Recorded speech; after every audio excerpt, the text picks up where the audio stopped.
ஸ்ருதி திவி fashion channel. நாம் இன்றைக்கி ஒரு 4 வயசு குழந்தைக்காக மேக் பண்ண ஃப்ராக் தான் பார்க்க போகிறோம். இது மெட்டீரியல்லேருந்து ஸ்டிச் பண்ண ஃப்ராக் தான்.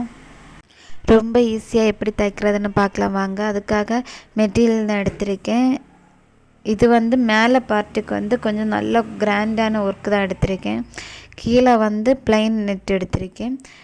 ஃபஸ்ட்டு மேலே பார்ட்டுக்கு கட் பண்ணி எடுத்துக்கலாம். நெட்டாக இருக்கிறனால ஃபஸ்ட்டு சேட்டன் லைனிங்கில் தான் கட் பண்ணி எடுக்கேன்.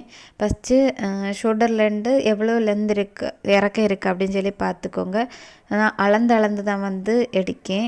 எல்லா வீடியோலையும் அளவு துணி வச்சு தான் எடுத்திருப்பேன். இது அளந்து நான் காட்டி தரேன். நம்ம எப்படி மார்க் பண்ணணும்னு சொல்லிட்டு கழுத்து மட்டும் சின்ன குழந்தைங்களாக இருந்தால் 2 இல்லை வளர்ந்தவங்களாக இருந்தால் நம்ம 2.5 அப்படி போடுவோம். சின்ன பிள்ளைங்களுக்கு 2 அப்படி போட்டால் போதும், சின்னதாக இருக்கும். அப்படின்னா அடுத்து கீழே எல்லாம் வரைஞ்சி மார்க் பண்ணிவிட்டு மீண்டும் ஒருக்கே கூட டவுட் இருந்தால் வச்சு பார்த்துக்கோங்க. அளவு கரெக்டாக இருக்கா அப்படின்னு சொல்லி. நான் மேலே பார்த்து 2 சேர்த்து தான் மடக்கி இருக்கேன். அதனால் கட் பண்ணும்போது பார்த்து கட் பண்ணுங்க. இது நிறைய பேருக்கு வர மிஸ்டேக்கு. சேர்த்து மடக்குவீங்க, ஆனால் கட் பண்ணும்போது ஃப்ரண்ட்டும் பேக்கும் ஒரே மாதிரி நெக்காக எடுக்க வேண்டிய சுச்சுவேஷன் வரும். அதனால் ஃப்ரண்ட்டு ஃபஸ்ட்டு எல்லாத்தையும் கட் பண்ணிவிட்டு கழுத்து மட்டும் கட் பண்ணாமல் எடுத்துக்கோங்க. வீடியோவில் காட்டுற மாதிரி. நான் கழுத்தை கட் பண்ணலை, அல்லாமல் எல்லாத்தையும் கட் பண்ணி மாட்டிட்டு அதுக்கப்புறம் தான் கழுத்தை கட் பண்ணி எடுத்துக்கிறேன். எனக்கு ஃப்ரண்ட்டும் பேக் ஒரே நெக்கு போதும் அப்படின்னு சொன்னதுனால ஃப்ரெண்டு கொஞ்சம் இறக்கி தான் எடுத்திருக்கேன். இதில் ஏன்னு சொன்னால் நம்ம நெட்டு கொஞ்சம் காலர் வச்சு ஒய்த்தி எடுக்க போகிறோம். அதனால ஃப்ரண்ட் லைனிங் தாந்திருந்தால் தான் பார்க்க அழகாக இருக்கும். தாத்து எடுத்துக்கிறேன். அதுக்கப்புறம் மேலே பீஸு நெட்டை கட் பண்ணி எடுத்துக்கலாம். இது மம்மா அண்ட் டாட்டர் காம்போ தான். அம்மாவுக்கு கட் பண்ணி ஸ்டிச் பண்ணியிருக்கேன். அது எப்படி பண்ணியிருக்கேன்னு சொல்லிட்டு அடுத்த வீடியோவில் போடுறேன். இது குழந்தைக்காக ஸ்டிச் பண்ணது. அதுக்கு அம்மாவுக்கு கட் பண்ண பாக்கி பீஸை தான் இந்த குழந்தைக்கு எடுத்திருக்கேன். அதனால தான் பீஸ் எடுக்க கொஞ்சம் கஷ்டமாக இருந்து, அதனால் 2 மடக்கி எடுத்திருப்போம். ஆனால் இது நான் பார்த்துக்கோங்க, நான் நூற்று தான் எடுத்திருக்கேன். நூற்று எடுக்கும்போது நமக்கு எங்கே ஜாயிண்ட் நூற்று வச்சு அளந்து எடுக்கும்போது எங்கே ஜாயின் பண்ணணும் அப்படின்னு சொல்லிட்டு அறிய முடியும். அடுத்து கை தான் எடுத்திருக்கேன். கை நல்ல நீளம் வேணும், ஃபுல் ஹேண்ட் வேணும் அப்படின்னு சொன்னதுனால ஃபுல் ஹேண்ட். அப்படின்னா கீழே அந்த இதில் லைனிங் சின்ன ஒர்க் இருந்து அதுதான் பார்த்து எடுத்திருக்கேன். மேக்ஸிமம் நீங்கள் கை கட் பண்ணும்போது நான் கை கட் பண்ண மெத்தடில் கட் பண்ணுங்கள்.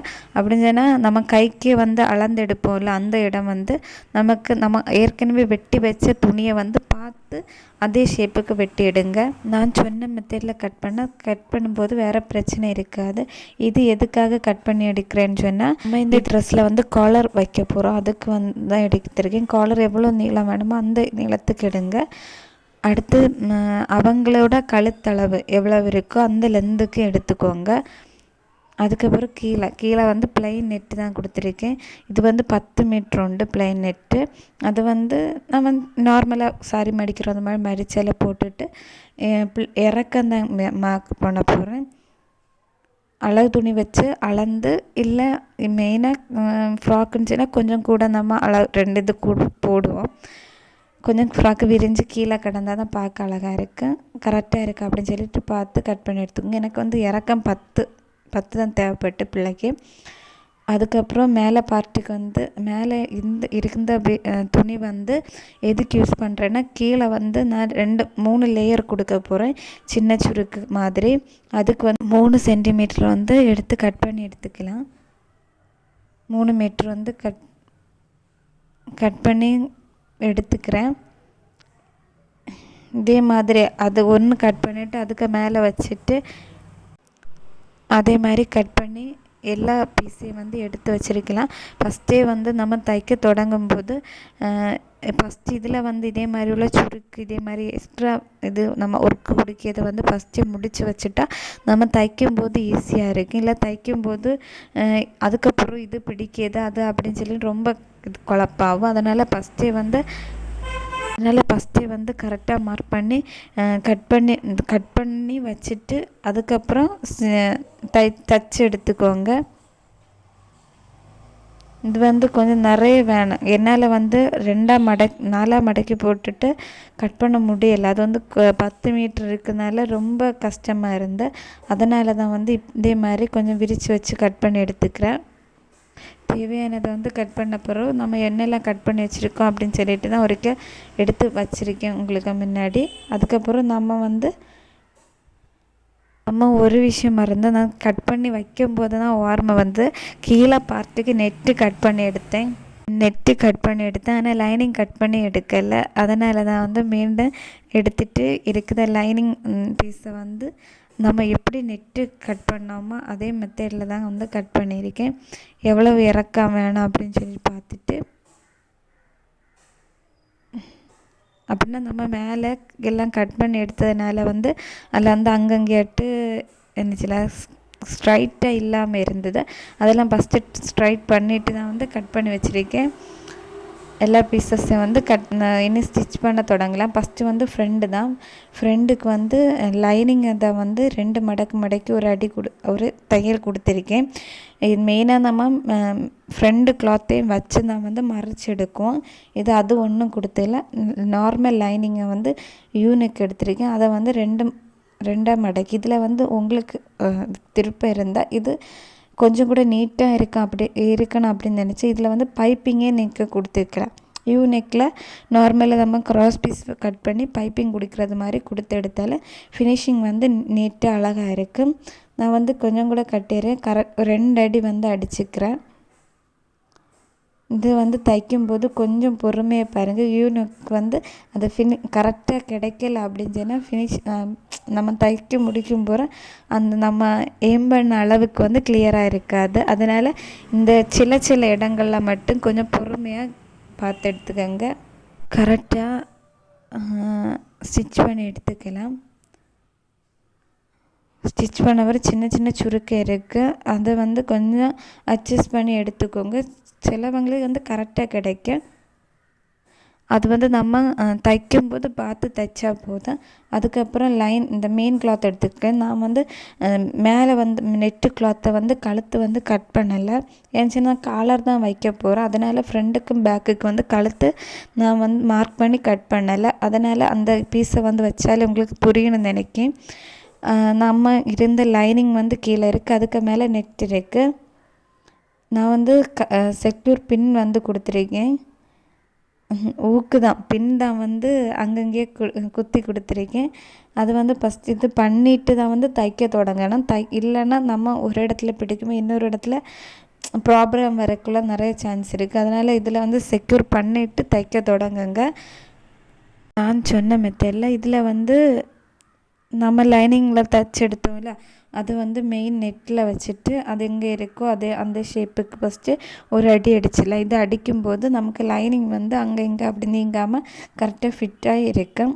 அதுக்காக தான் வந்து இது அடிச்சு எடுத்துக்கிறேன். இந்த கழுத்திடம் வந்து நம்ம தைக்கும்போது நான் இப்போ பிடிச்சேன் இல்லை வீடியோவில் அந்த இடத்த வந்து நீக்கி கொடுக்காதீங்க.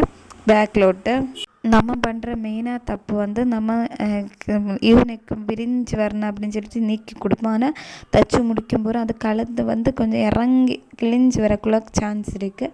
அதனால் அப்படி கொடுக்க நார்மல் கழுத்தை கரெக்டாக பிடிச்சி தைங்க. சைடு ஓரம் எல்லாம் வந்து அடித்து எடுத்துக்கிறேன் 4 சைடு. எப்போதும் ஒரு துணி தைக்கும்போது இதே மாதிரி சின்ன விஷயத்த பார்த்து செய்யுங்க. இல்லைன்னா நம்ம தைக்கும்போது ரொம்ப கஷ்டமாகும். அங்கங்கே சுருக்கி விளையுது. அதே மாதிரி நிறைய ப்ராப்ளம் வரும். அதனால் கரெக்டாக இதே மாதிரி 4 சைடு எந்த துணி தைச்சாலும் ப்ளவுஸாக இருந்தாலும் சரி இல்லை நம்ம நார்மல் சுடிதாராக இருந்தாலும் சரி 4 சைடு ஒரு தையல் போட்ட பிறகு தான் வந்து தைச்சி எடுத்துக்கோங்க. அதுக்கப்புறம் பேக்கு நெக்கை தான் காட்டியிருக்கேன். ஃப்ரண்ட் நெக்குக்கு நம்ம எந்த மெத்தடில் எடுத்தோமோ அதே மெத்தடு தான் வந்து பேக்கு நெக்குக்கு எடுத்திருக்கேன். பேக்கு நெக்கில் வந்து சிப்பு கொடுக்க போகிறேன். அதனால் சிப்பு எந்த அளவு வேணும் அப்படின்னு சொல்லிட்டு மார்க் பண்ணி ஸ்ட்ரைட்டாக கட் பண்ணியிருக்கேன். கட் பண்ணிவிட்டு நம்ம சிப்பு எப்படி கொடுக்கணும் அப்படின்னு சொல்லிட்டு ஏற்கனவே நமக்கு சேனலில் வீடியோ போட்டிருக்கேன். அதை பார்த்து தெரிஞ்சுக்கோங்க. அந்த மெத்தடில் தான் வந்து கொடுக்க போகிறேன். நான் இந்த மெத்தேடு யூஸ் பண்ணும்போது சீக்கிரமாக நம்மளால் தைச்செடுக்க முடியும். இதில் வந்து சைடு வந்து 2 மடக்கி அந்த தையல் இதெல்லாம் வந்து உள்ளே போகிறது மாதிரி தைச்சி கரெக்டாக பிடிச்சி எடுத்துக்கிறேன். மேலே கொஞ்சம் இடம் வந்து இந்த நெட்டு மட்டும் அடுத்து வந்து லைனிங் வர்றது மாதிரி தான் ஒர்க் கொடுத்துருக்கேன். அதுக்கப்புறம் இந்த பேக்கு முடிச்சாச்சு, ஃப்ரண்ட் முடிச்சாச்சு. நமக்கு 2 வந்து ஷோல்டர் வந்து ஜாயின் பண்ணலாம். இதில் நான் ஒன்று மட்டும் மிஸ் ஆச்சு. நான் வந்து ஃப்ரண்டில் வந்து பிரின்சஸ் கட் எடுத்திருக்கேன். ஆனால் வீடியோ வந்து எடுக்க முடியலை. 2 சைடும் பிரின்சஸ் கட் எடுத்திருக்கேன். நெக்ஸ்ட் வீடியோவில் கண்டிப்பாக பிரின்சஸ் கட் எப்படி எடுக்கிறதுன்னு அப்லோட் பண்ணி நெட்டு ஷோல்டரில் வந்து ஷோல்டர் வந்து ஜாயின் பண்ணிக்கலாம். ஷோல்டர் ஜாயின் பண்ணும்பொழுது மெயினாக பார்த்துக்கோங்க, நம்ம வந்து காலர் வைக்க போகிறதுனால நெட்டு கொஞ்சம் ஃபுல்லாகும், கொஞ்சம் தூரம் தான் லைனிங் கொடுத்துருக்கோம். அதனால் நெட்டு வந்து இது ஃபஸ்ட்டு நெட் இருந்துட்டு அடுத்த லைனிங் இருக்குது அப்படின்னு சொல்லி பார்த்துக்கோங்க. ஷோல்டர் வந்து நம்ம காலர் ஃபுல் இந்த ஷோல்டர் நம்ம காலர் கொடுக்குறோம் அப்படின்னு சொன்னால் நமக்கு ஷோல்டர் வந்து கொஞ்சம் கூட வீதி இருக்கும். நார்மலாக நம்ம 2 3 மேக்ஸிமம் 3 இல்லை 2.25 2 அப்படி தான் வந்து ஷோல்டரை எடுப்பாங்க. தைச்சும்போது மட்டும்தான் இருக்குது ஒருத்தங்க விருப்பம் பொறுத்து. ஆனால் நார்மலாக நம்ம காலர் வைக்கும்போது அதை விட கொஞ்சம் கூடுதலாக இருக்கும். 3 3.5 4 அந்த அளவெல்லாம் வரும். அப்படி இருந்தால் மட்டும்தான் உங்களால் வந்து அந்த ட்ரெஸ்ஸை கிளியராக போட முடியும். அடுத்து வந்து பார்த்தா தெரியும், நான் வந்து காலர் தான் ஜாயின் பண்ணியிருக்கேன். காலர் வந்து என்ன வீடியோவில் பார்க்குறது மாதிரி துணியை வந்து நான் இது எப்படி நான் எடுத்திருக்கேன் அப்படின்னு சொன்னால், நம்ம வந்து ப்ளவுஸுக்கு பட்டை எடுப்போம்ல, அதே மாதிரி தான் வந்து அடித்து மறைச்சி எடுத்திருக்கேன். அடித்து தையல் தும்பு உள்ளே வர்றது மாதிரி எடுத்திருக்கேன். ஃபைனலாக சுட்டி எடுக்கும்போது அவுட்புட் இப்படி தான் இருந்து. அடுத்து நான் கை வந்து ஜாயின் பண்ணிக்கிறேன். கை ஜாயின் பண்ணும்போது 2க்கு சென்டர் பிடிச்சி ஏதாவது ஒரு சாக் நம்ம யூஸ் பண்ணுற சாக்கோ இல்லை அதை வச்சு நமக்கு தெரிகிற மாதிரி ஒரு மார்க் பண்ணுங்கள். இல்லைன்னா சென்டரை வந்து லைட்டாக கட் பண்ணி விட்டுட்டு ஜாயின் பண்ண போங்க. இல்லை அப்படின்னு சொன்னால் நம்ம இங்கே அட்டத்துலேயே இது தான் நம்ம ஒரு சைட்லேருந்தே அடிச்சுட்டு வரவங்க அப்படின்னா ஃபஸ்ட்டே வந்து கரெக்டாக இருக்கா அப்படின்னு சொல்லிட்டு பார்த்துட்டு அடித்த போங்க. ஏன்னா சிலப்போ வந்து நம்ம ஒரு சைட்லேருந்து அடிச்சுட்டு வரும்போது 2 சைடில் ஒரு சைடில் மட்டும் கரெக்டாக நம்ம தொடங்கும்போது கரெக்டாக இருக்கும். அடுத்து எண்டிங் வந்து கொஞ்சம் துணி இல்லை அப்படின்னு சொன்னால் அடுத்து ஜாயின் போடும்போது அது நல்லா இருக்காது.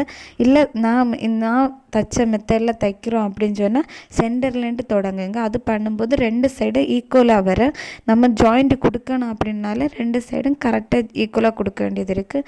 நான் காலர் தைச்சதில் ஒரு அடி கூட அடித்து எடுத்துக்கிறேன். அப்போ தான் வந்து அது வந்து தும்பு வந்து வெளியில் தெரியாமல் இருக்குது. இது இப்படி நான் அடிக்கலை அப்படின்னு சொன்னால் நம்ம ஏற்கனவே கொஞ்சம் ஹைட்டாக தானே விட்டுருக்கோம் காலர், அதை வந்து 2ஆக மடக்கி வேணாலும் அடித்து எடுத்துக்கலாம். காலர் பெருசாக இருக்கணும் அப்படின்னு தோணுனதுனால அப்படியே வச்சுருக்கேன். இதில் வந்து ஒரு ஐயுக்கோ அப்படி போட்டு எடுத்தால் பார்க்குறதுக்கு அழகாக இருக்கும். அதுக்கப்புறம் நம்ம வந்து சைடு ஜாயின் பண்ணி எடுத்துக்கலாம்.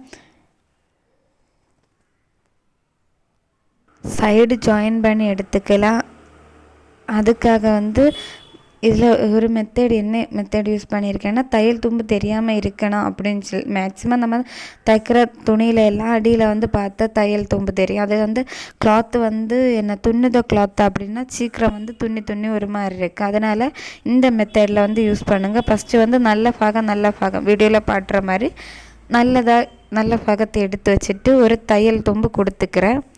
நம்ம சைடு அடிக்கும்போது எப்போதும் மறைச்சி அழுக்க தும்பில் இந்த சைடு தான் வச்சு அடிப்போம். ஆனால் ஃபஸ்ட்டு ஒரு தையல் மட்டும் இப்படி போட்டு எடுத்துக்கோங்க.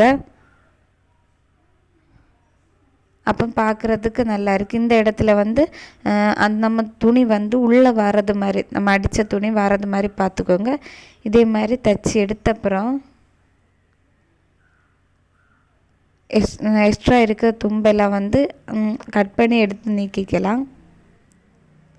இது வந்து கைக்கு வந்து இந்த வண்ணம் திகையாமல் நான் வந்து ஜாயின் போட்டு தான் எடுத்திருக்கேன். அதனால தான் அது எக்ஸ்ட்ரா வந்து தும்பு அப்படி இருக்குது. 2 சைடும் நான் சொன்னது மாதிரியே எடுத்துக்கலாம். இது மெயினாக வந்து 2 கிளாத்து வந்து ஜாயிண்ட் இருக்கா அப்படின்னு மட்டும் பார்த்து எடுத்துக்கோங்க. அதில் ஒரு விஷயம் மிஸ் பண்ணேன். நம்ம ஃப்ராக்குக்கெல்லாம் இடுப்பில் கெட்டுவோம்ல, அந்த இது வந்து மேக் பண்ணக்கு மறந்துட்டேன். அதனால் 2ஆவதாக மேக் பண்ணக்கு அதை அப்படி வச்சுட்டு மேக் பண்ண போகிறேன். 2ஆக மடக்கிட்டு ஃபஸ்ட்டு ஒரு வி மாதிரி சரிச்சு எடுத்துகிட்டு அதுக்கப்புறம் ஸ்ட்ரைட்டாக தைச்சிட்டு வாங்க 2 தும்பையும். ஸ்ட்ரைட்டாக அடித்து எடுத்த பிறகு அந்த நம்ம சரிச்ச இடத்துல இருந்தால் ஒரு ஏதாவது கம்பியோ ஏதாவது வச்சு இதே மாதிரி குத்தி எடுக்கும்போது நமக்கு எட்டு ரெடி ஆகிடும். இது நான் ஃபஸ்ட்டே சொன்னது மாதிரி இதே மாதிரி சின்ன சின்ன விஷயத்த ஃபஸ்ட்டே நம்ம தைச்சி வச்சுட்டோம் அப்படின்னு சொன்னால் நம்ம தைக்கும்போது ஈஸியாக இருக்கும். அதுக்கப்புறம் அதை எடுக்க வேண்டிய தேவை இருக்காது.